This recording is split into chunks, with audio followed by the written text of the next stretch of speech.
Hello everyone, in this following video you're about to watch, I'm solving problem number 7 or day 7. The problem is apple and orange. I took a little different route in this one. I shared a few resources that I feel people on the same track can use. I definitely benefit from them, so I hope you can find something of value in them too.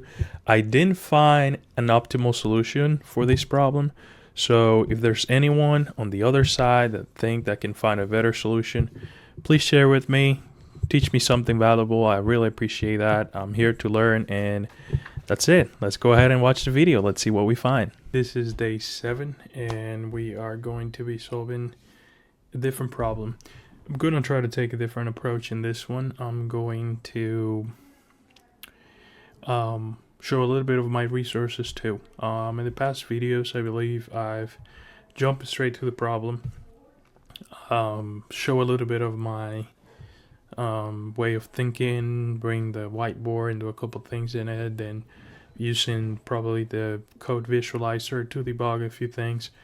But today I was reading a bunch of articles and resources that are out there for studying, and I thought it was interesting if I would integrate them as part of this talk I do here too. So the whole idea with this is to also put these resources in other hands of people that are in the same situation, and hopefully you can benefit from it or they can benefit from it, right? I thought this was pretty interesting. HelloInterview.com. It's a very interesting concept. They basically help you to schedule mock interviews so you can practice live, kind of like the same setting here, but having another person on the other side that's professional and actually worked for, I don't know, FANG or manga companies. And the whole idea is for you to practice out loud and walk through the problems out loud and so forth, right?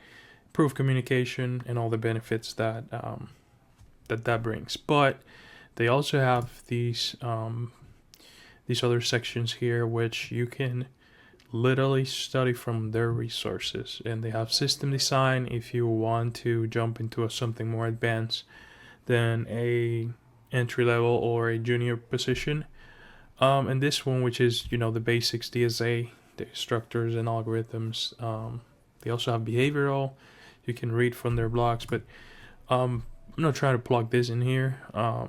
There's no advertising or anything. I just figured it was an interesting resource where they show you that the important part here in their structures and algorithms is that they're showing you all the patterns that exist.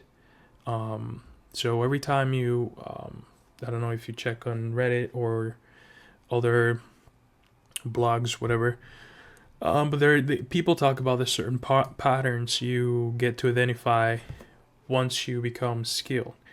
The more problems you solve, you start realizing that they are all these problems are attached kind of to certain approaches, right? And those approaches, people identify them and classify them in patterns, and some of those patterns are listed here, and they're very popular. NeetCode also.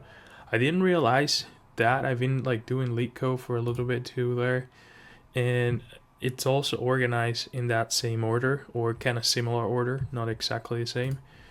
But I like this website because it gives you a lesson, right, on the problem that you're trying to figure out or the pattern itself, and then it gives you a list of problems. Some of these are medium, but honestly, after reading the lesson and checking out the visuals and the code and the concepts, I felt confident enough to go ahead and tackle those problems, even though they're medium on LeetCode, right? And I know the whole sessions, we started it with easy on HackerRank, right?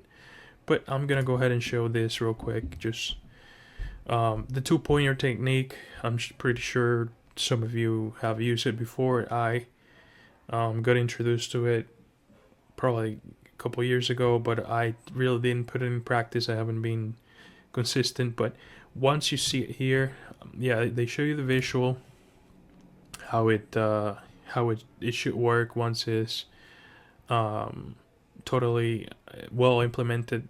They first show you the naive approach, and it's like, this is what the naive approach would be. It's like you start iterating over I, and then you go, it's a nested for loop, right? Which it has a time complexity of big O of n square.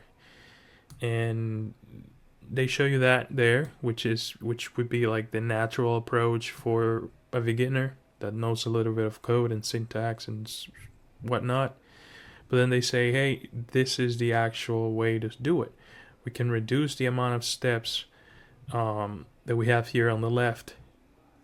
I don't know, 3, 6, 7, 8, 9 or so to 3, right? And they're telling you basically, hey, this is what we got to do. Eliminate the number of pairs we consider down to on. So we literally cut the time complexity in half, and that just makes the algorithm so much faster, right? And we do that by eliminating pairs.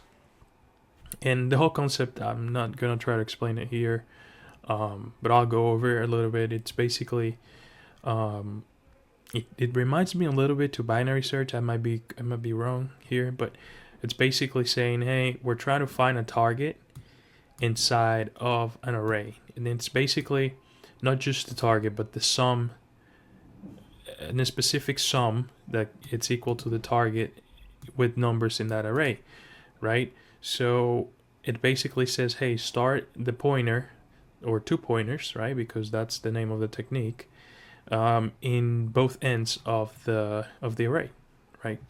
Let's say separate ends, and start walking down the pointers as the actual total of the sum changes. So we have a target in this section here, which is 13, right? If the sum that we have at the moment it's greater than the target, then we know we have to decrease our right pointer to the left, or they say it in a great way here. We have to move our right pointer back because the sum is greater. So we know everything on the other side, it's going to be greater than 13, right? Because something I went over and I forgot, the 2-pointer technique leveraged the fact that the input array is sorted. So I made a mistake assuming that was visual explained here, but yeah, the array had to be sorted for this case because we assume that every number past our right pointer, it's greater. So we can cut if the sum is greater than the target, then we can cut down, right? And in the other case where the sum is less, which is this case right here,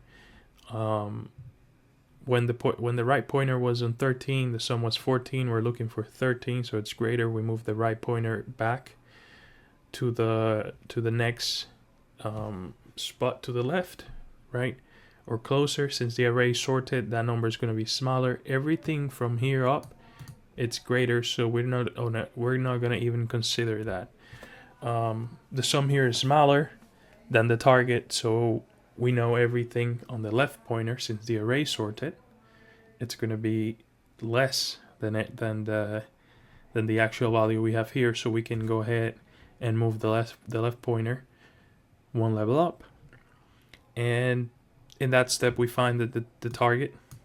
But that's basically the concept of it, and it's really like intuitive. The website, I mean, it's really nice because you can come here and change the amount, like the target you want to find, or change the array, excuse me, and it will update the visualization down here rather quickly, as you can see here. And it would perform, it tells you the code, and it's really nice to see how that works, because that's another, at least for beginners, you realize how a good algorithm, or a well-designed algorithm, it's so flexible.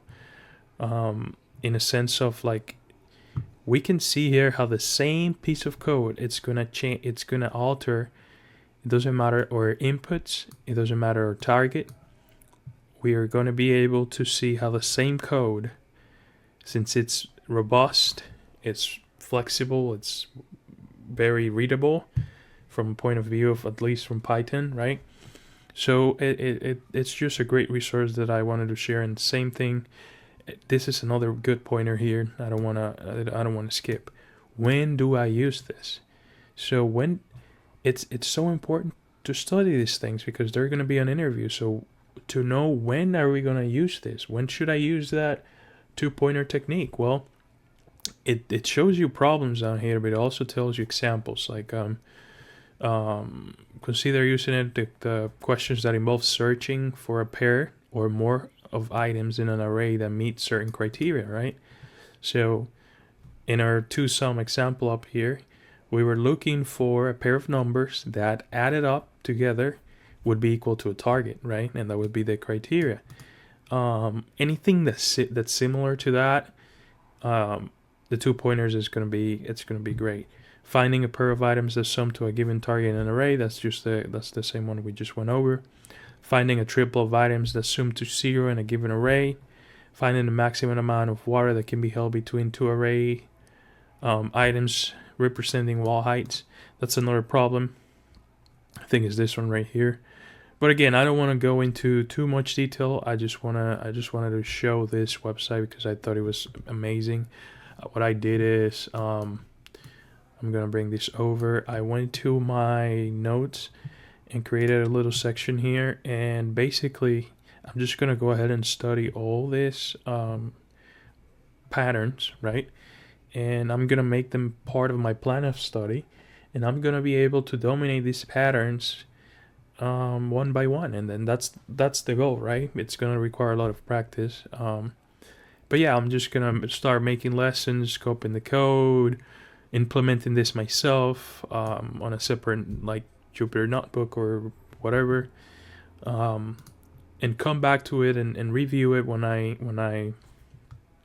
need it, or when I'm studying, when I'm doing flashcards or whatever. But yeah, it's basically a structure for you. You know, once you know these patterns, all you got to do is just understand them. Learn them. Not necessarily memorize them, but you want to learn them, right? You want to know how they work. So I thought that was very interesting, and I just wanted to show that. These are a few other resources that I'm gonna be showing later on. But yeah, let's go ahead and go back to our problem of the day in HackerRank. It's a very interesting problem.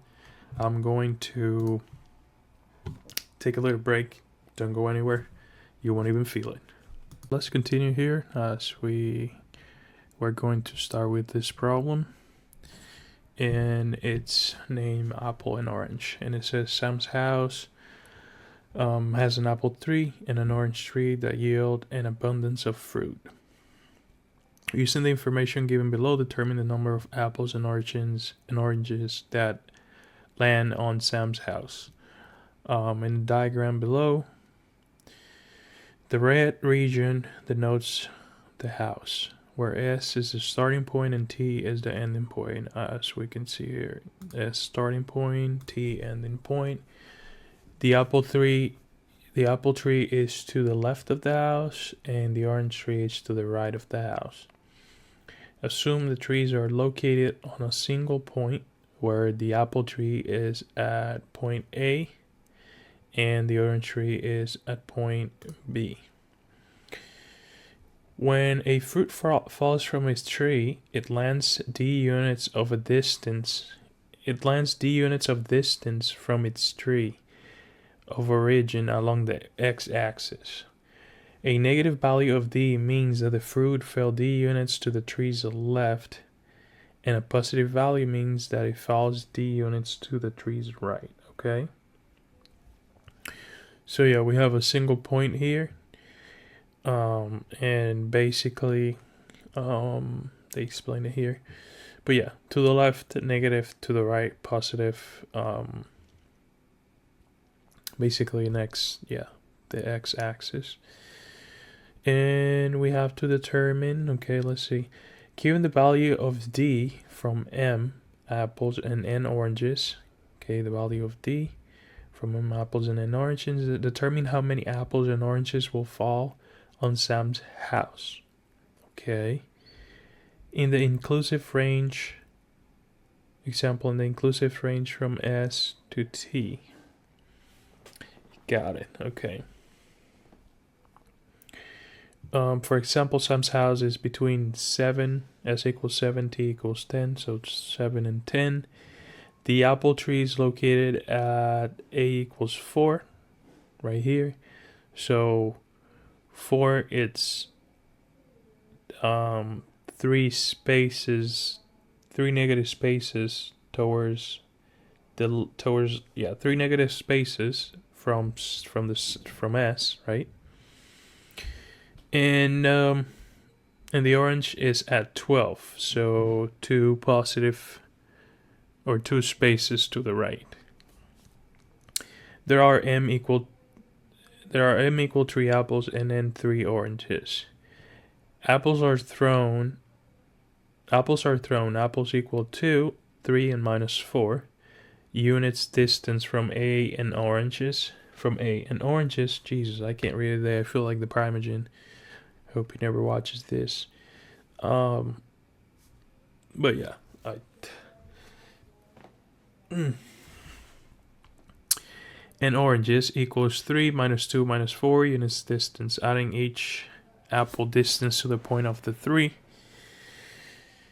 They land at 4 plus 2, 4 plus 3, and 4 plus minus 4 equals 6, 7, and 0. Okay.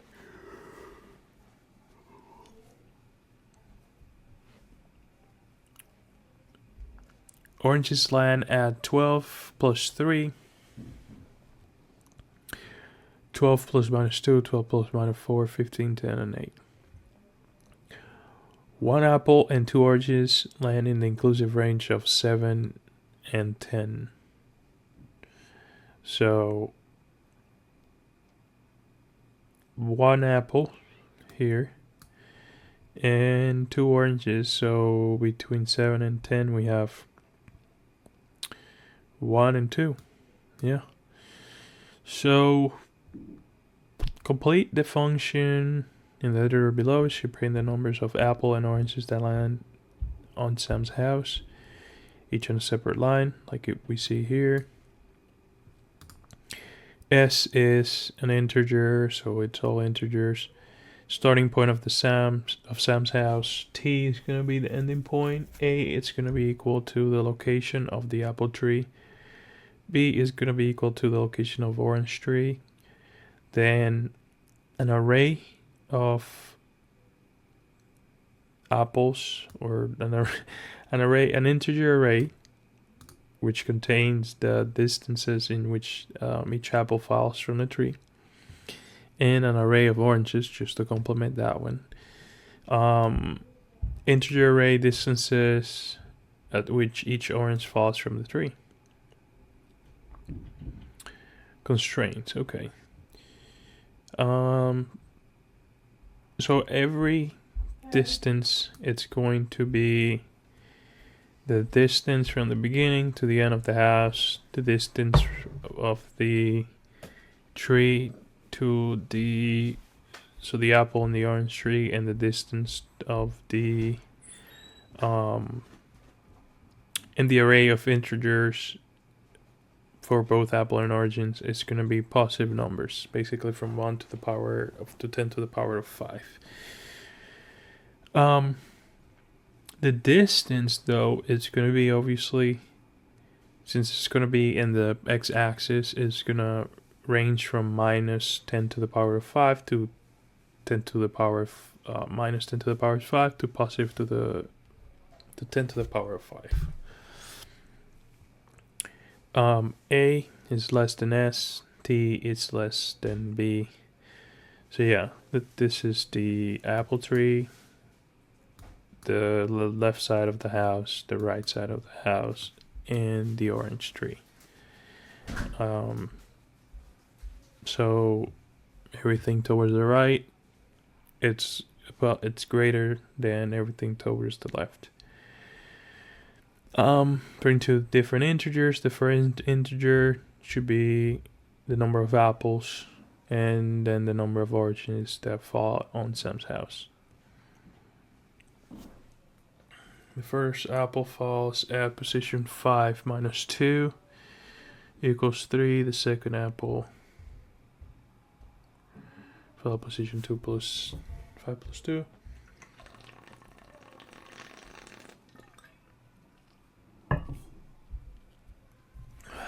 Excuse me, I just needed some hydration. Alrighty. Heck yeah, I needed that. Only one fruit, the second apple falls within the region between ... Only the second orange falls between the region ... Okay. I understand the concept of the problem. Obviously, right after you read a problem like this, you start getting ideas of things that can work, approaches that can work.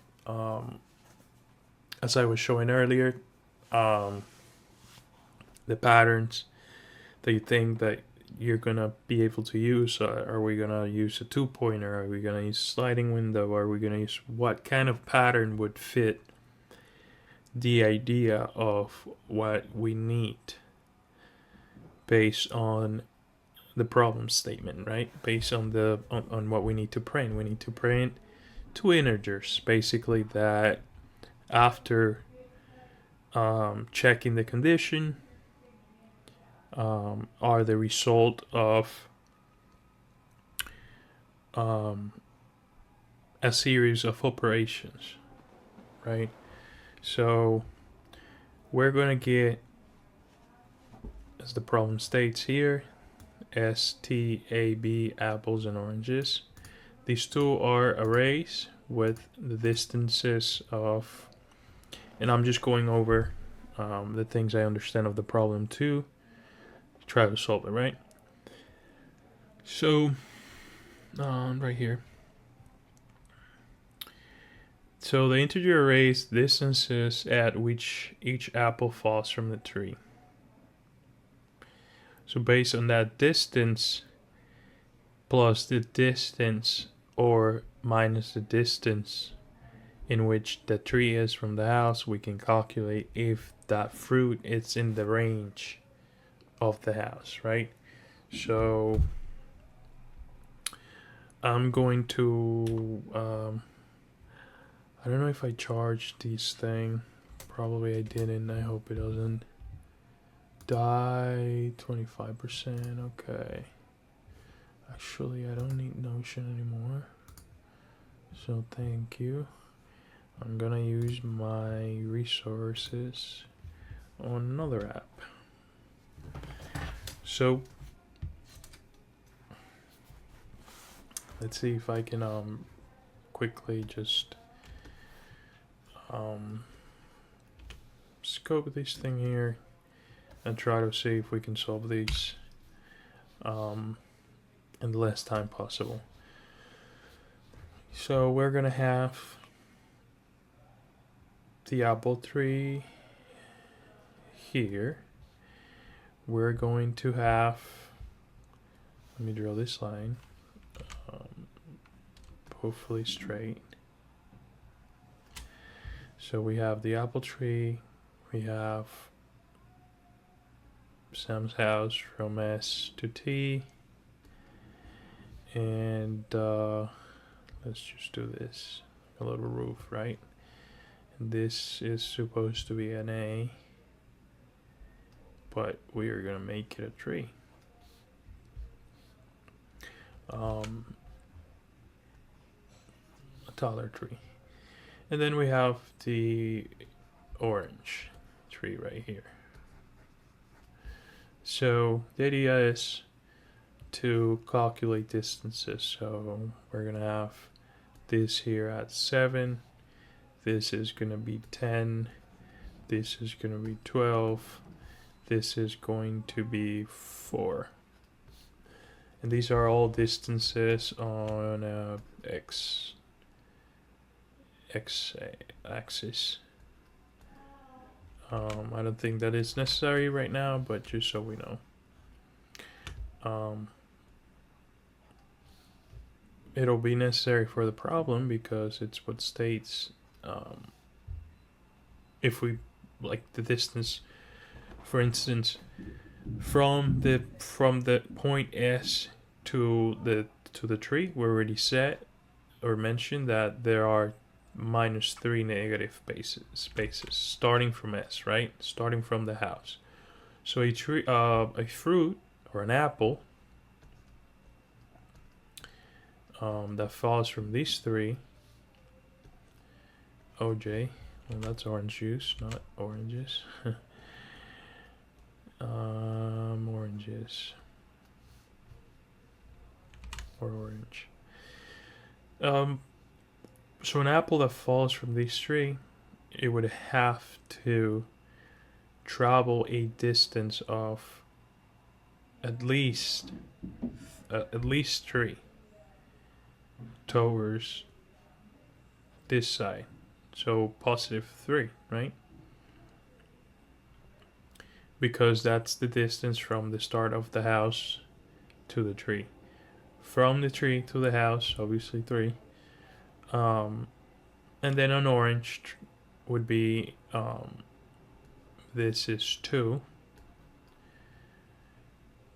Distance of 2. So any orange that falls from here has to travel a distance of at least -2.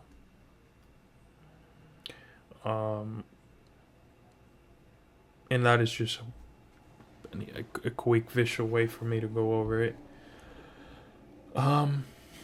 Understanding this, it's basically saying, I gotta understand personally the math behind it,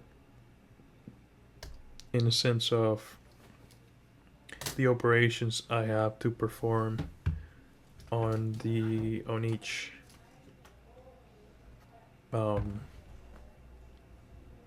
each distance, right? On each orange array or apple array.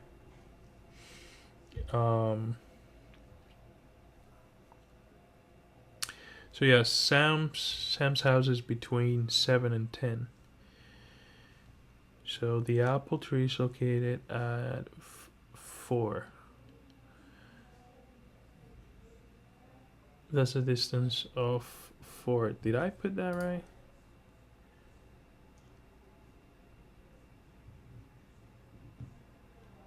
Well, I used a different one, I guess.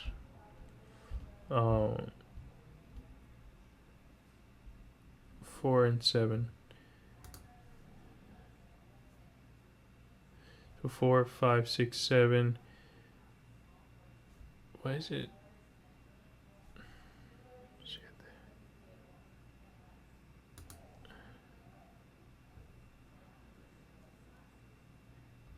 Oh, okay. The apple is located at 4. And the house is located at 7.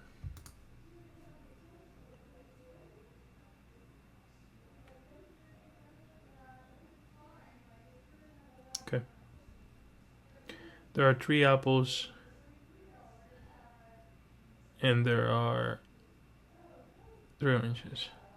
Apples all thrown at 2, 3, and -4.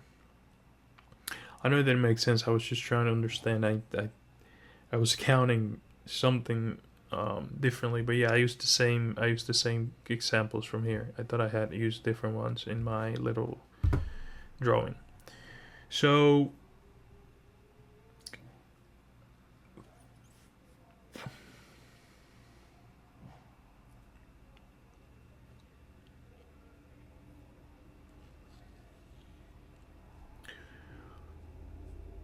apples are thrown at apples equals 2, 3, and -4.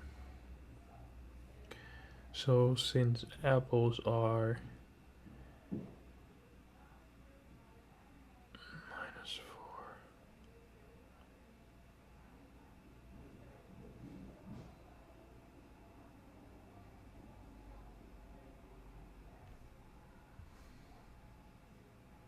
from A,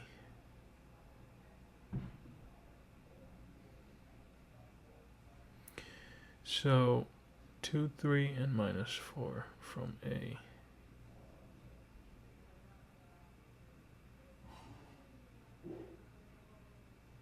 Okay. Thought I was done with this, but I am definitely not. So it says that we have apples. Let me just go ahead and I'm gonna use the green. Let's use these tools, right? Why not?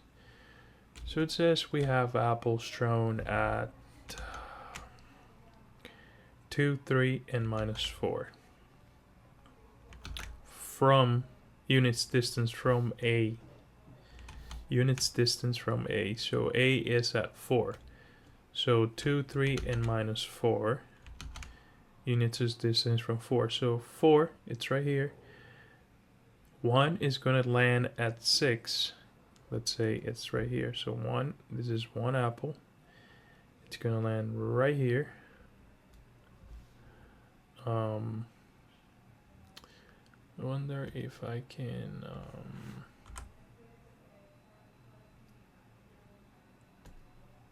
here we go. There we go. So one apple is gonna land at 6. Right there. Let's imagine that that is gonna be a 6. Awful 6, but that is a 6. The other one, it's gonna be 3. So 2, this is a distance of 2 from the tree. The other one, it's gonna land right on the edge of the tree of Sam's house, because it's a distance of 3. So we're gonna take another apple and put it right there, and the other one lands on the distance of minus 4 units distance from A. So minus 4, remember we were on an x-axis, so minus 4 would be the other apple lands technically at 0, which is here. So I know this is kind of funny, but it's a way for me to go through these problems. I follow a list of great guys that use different whiteboards or programs to illustrate or visualize explanations. Pirate Software, I think the Primogen. There's another guy I follow. I think it's on Twitch. Anyways, but it's cool. You learn from them, and you actually end up taking using great resources too. Well, that's another topic. So then we have oranges that are thrown on a unit distance from 3, minus 2, and minus 4 from the orange tree. So 3, minus 2, and minus 4. 3, minus 2, and minus 4. Okay, so you keep jumping in here. 2, minus 3, and minus 4. So we have 12. 1 is going to land. What's going on? Oh no, I made one of my apples an orange. Here we go. Now you can be an apple again. Anyways, 12 plus 2 would be, we're gonna have one of the oranges land right there, which is 14. The other one is gonna be minus 3. So we're gonna go from 12, 11, 10, 9. So it's going to be right past the edge of the house, which is 10. Let's assume this is 9 right here. So one orange is going to be thrown in here, assuming that the orange is minus 2. Oh, okay. It's minus 2 and no minus 3. So 3, 12, it's going to be 15, so it's going to be all the way up here actually. And the other one is going to be, instead of being here, it's going to be like here, right on the other edge.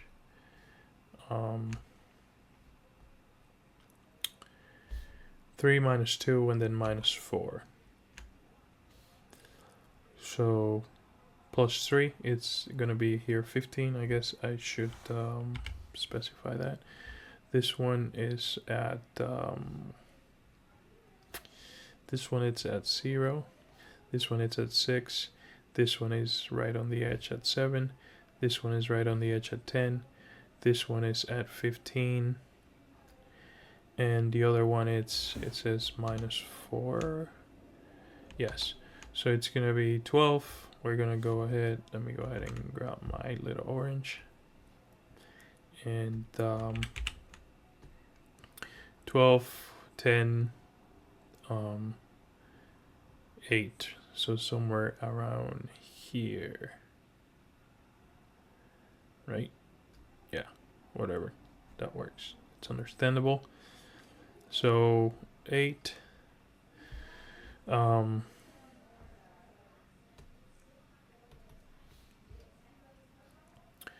So yeah, we have visually we can see that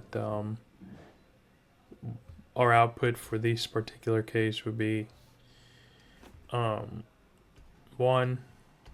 and 2. So 1 apple landed on top of the house, and then 2 oranges landed on top of the house. So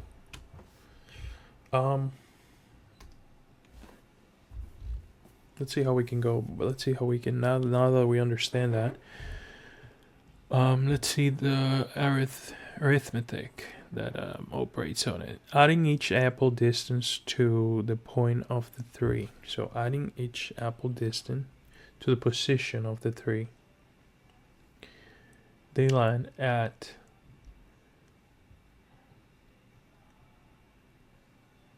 the position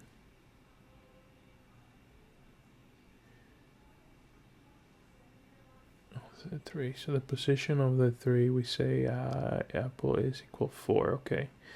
So the position of the 3 is 4, and we'd say each distance that they land. So 2, 3, and minus 4. So 4 plus 2, 4 plus 3, 4 plus minus 4 equals the distance, basically where they land. Okay. So if the numbers after doing that are in the range between 7 and 10, then we say our apples landed on top of it. The numbers that are in the range. Same thing for the orange. So orange is a distance 12. We add 12 to the distance that they're thrown. So 3 plus minus 2 plus 12 plus minus 4. So 15, 10, and 8. If one of those distances is in the range of 7 and 10, then that amount of oranges landed on top of the tree. 1 apple and 2 oranges land in the inclusive range of 7 and 10. Okay, so I think I understand that they actually made it easier, explaining a lot of the things there.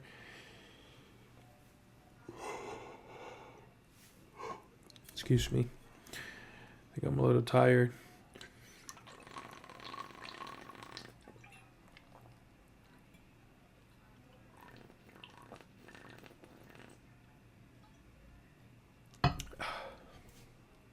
But I am going to definitely tackle this problem. Here we go. I'm gonna try to not make it too long because I don't want the video to be too long. So here we go.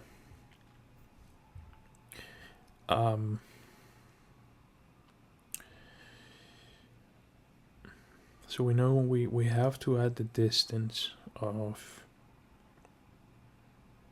We have to add the distance of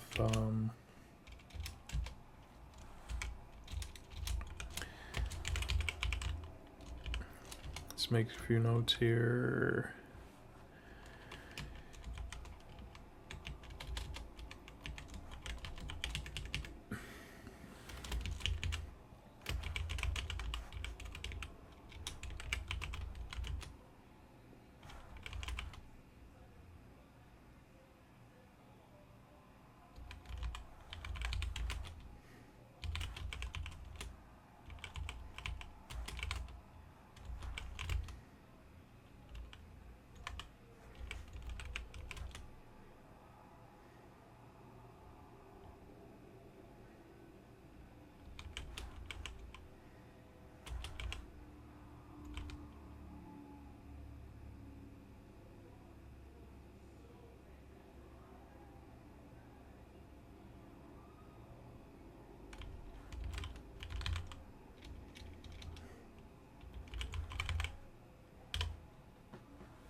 Just trying to make a few notes here.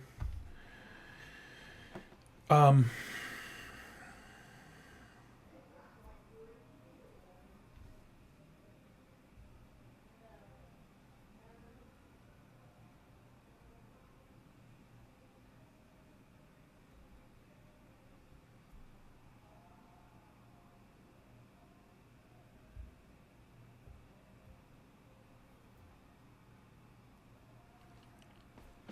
okay. So, trying to think if we go towards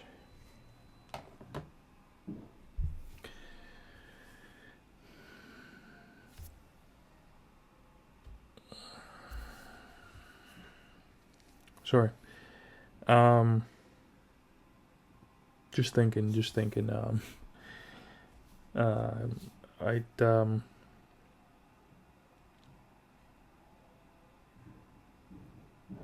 I think I'm just gonna be honest. I think I'm a little tired, but I'm gonna definitely do the problem. I might not be as communicative as I should for the interview purpose and all that, but I'm gonna talk when it's necessary. If you wanna stick along and just study with me, I'll appreciate it. And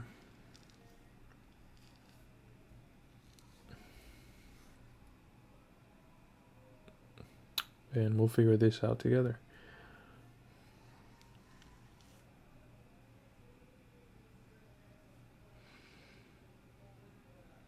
So I'm trying to see if I should iterate. Okay, so if I want to iterate over both arrays, for instance, S and T are just parameters that I'm going to use to reference the range of the house. So the actual operation are gonna be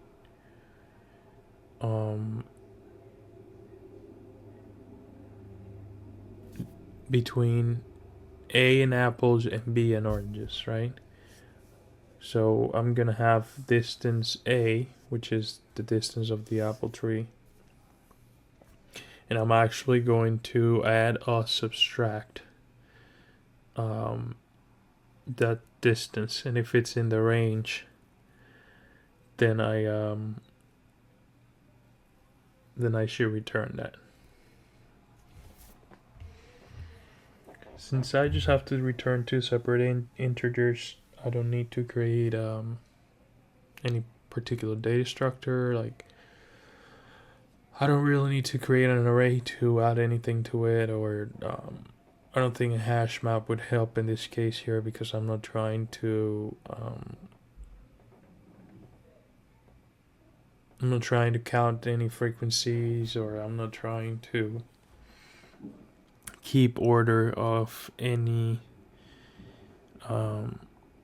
particular numbers. I mean, I'm sure there's a way I can use a hash map here. Hash maps are incredible. Sometimes I've seen people coding with hash maps that, like, there could be someone that it's gonna make a hash map, just saying, to represent S and T, and it's gonna have two keys that are gonna be the amount of oranges and apples that land on that house, and then he's gonna return that, or she's gonna return that, or they're gonna return that, right? Again, that there are people that know how to manipulate data structures like that, and I don't think it's necessary for this particular problem. I'm just saying, like, it's that hash maps are that useful sometimes. But again, don't use it for that. I don't think we need a hash map here.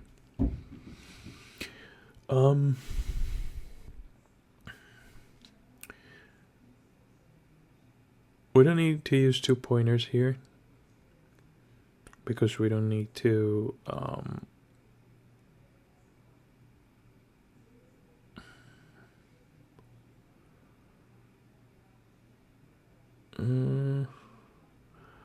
What about if we start 2 pointers from A and B? And after the operation, every number that's in between, it's a possible candidate.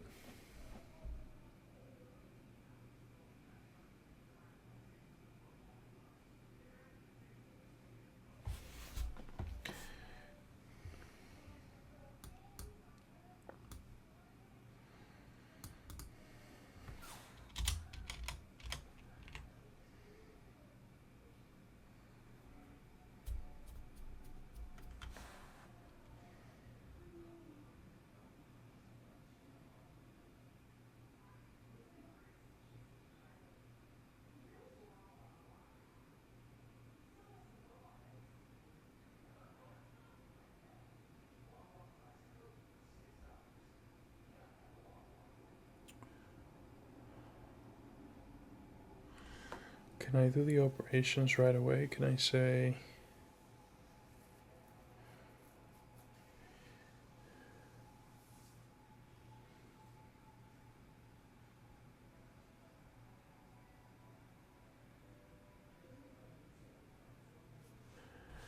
I'm trying to think.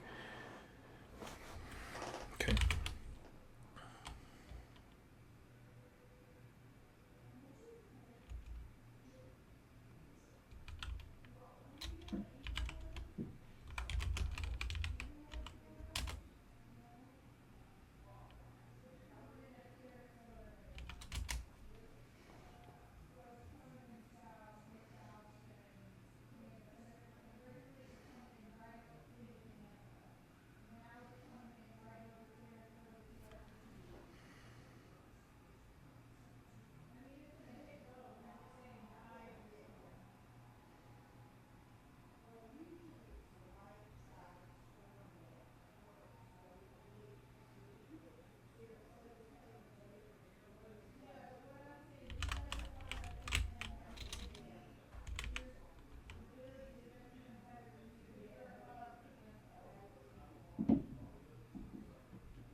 print.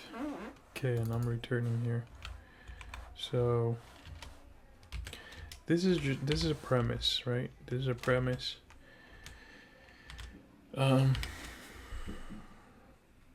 This might not be the optimal approach, but if it solves the problem initially, we'll move into a better solution, right?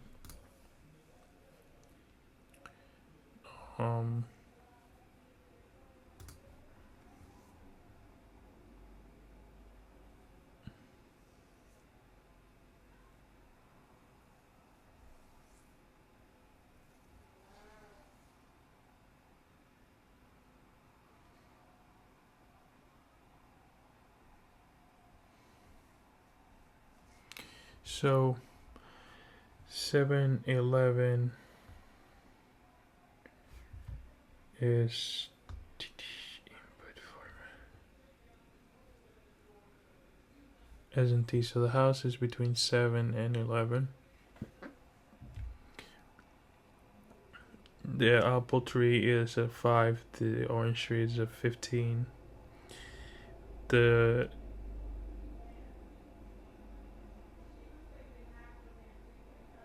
There are 3 oranges and 2 apples, so the array is going to be length 3, the array of apple, length 2, the array of oranges. 7 and 9, 1 and 1, yeah. So a good thing I would like to do here is, I mean, I know this is way off, but what I'm trying to say here is,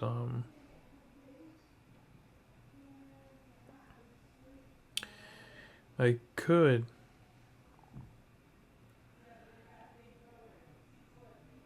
however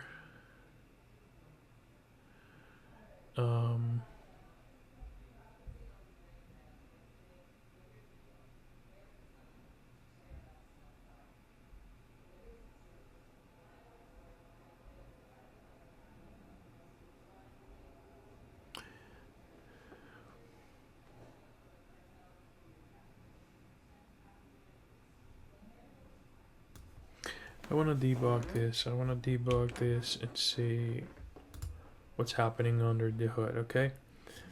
Again, as long as we figure it out ourselves and we don't look up solutions or we don't look up anything else, we want to know how the code is behaving. We want to know what we're doing. I feel confident, right? And that's it. It's going to be different for every person. But for me, I feel like if I know what's going on behind the scenes, I can definitely see where my code it's going. So let's go ahead and get all the inputs here. Might take a little bit, but let's use this test case right here. First we have, okay, I'm just gonna go ahead and copy these and then transform it over there. It's gonna be quicker. So first we have 7 and 11, which is the distance of S and T over the house. Then we have 5 and 15, which is the distance of the trees, right? Then we have the array of apples, that is -2, 2 and 1, and then we have the array of oranges, that is 5 and -6. So far that's the input we're gonna use. We're gonna call that function, and based on that we're gonna see what happens. So call the function apples and oranges. Let's go ahead and say for every apple in apples, apple -2. Apple distance is A, which is, okay, let's go back. Let me check here. So we have apple -2 starting from here, and he says apple distance is going to be equal to a, which is 5, plus minus 2, which is 3. Okay. If the apple distance is greater than s, which is not, and the apple distance is less than t, less or equal than t, which is not, then you're going to print it. But that's not the case. So we go back up and switch up the apple now that is going to be equal to 2. Go back, calculate distance again, which is a plus, which is 5 plus 2, 7, the apple distance. If that apple distance is greater than s, which is 7, greater or equal,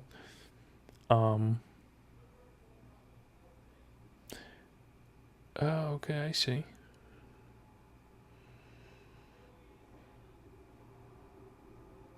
I'm printing the actual number, but I have to print the number of apples. Yeah, 7 is one of the apples that fell in the tree. Not necessarily 7, but it's the apple that fell in the tree because it's in that distance. So,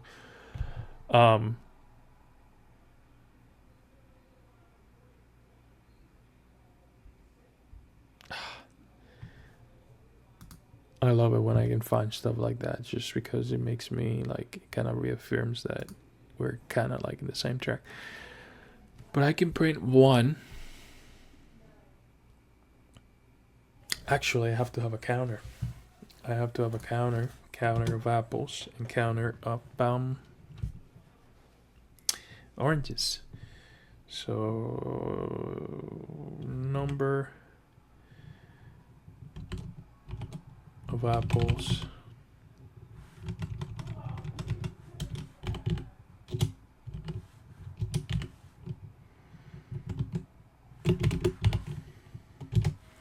number of oranges,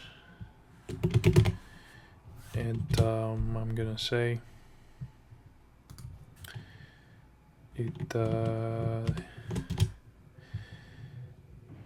number of apples plus equal 1. You know, if the apple is in the distance, then number of apple plus equal to 1. And then after that, I print number of apples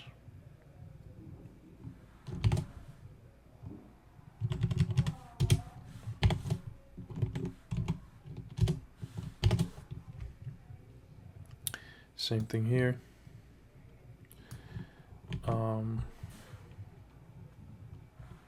Number of oranges plus equal 1, and then I will print number of oranges. Let's see, let's give it a go now. And done time. Now, I'm not saying this is gonna solve all the problems, all the test cases, I mean, but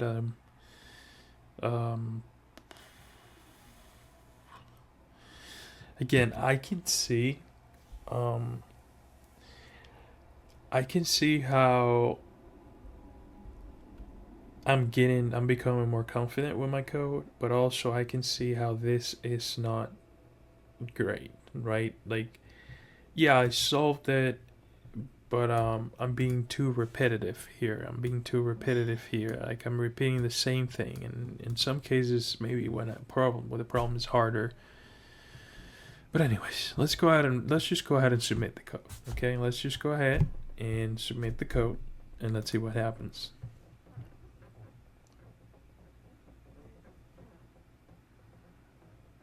Maybe we have to worry about edge cases where the list of oranges and apples are empty. No, we pass all the test cases. We pass all of them, man, all of them.